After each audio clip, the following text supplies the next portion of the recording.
Libyan leader Moammar Gadhafi is not leaving without a fight. He's trying to extinguish protests like these that keep popping up.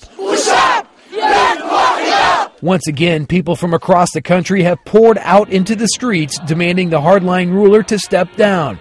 This is just a day after Gadhafi pounded his fist in a rambling TV appearance in which he urged supporters to fight protesters in the streets. The number of people killed ranges anywhere from 300 to 1,000.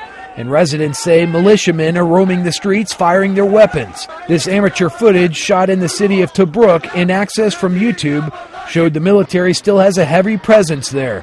Still, it's the protesters who are making gains, moving closer to the capital and winning over some in the military. Wednesday, we got word that 2 Libyan pilots crashed their warplanes instead of bombing an opposition-held city.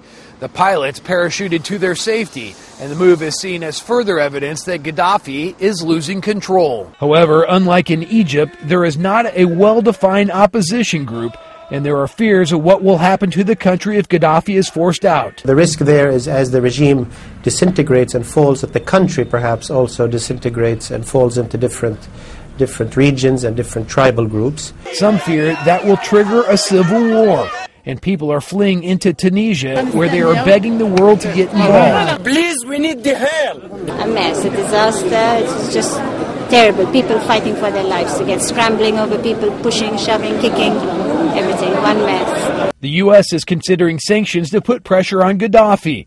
In the meantime, protesters say they will continue to march in the streets and won't stop until Gadhafi is no longer in power. Mark Carlson, The Associated Press, Valletta, Malta.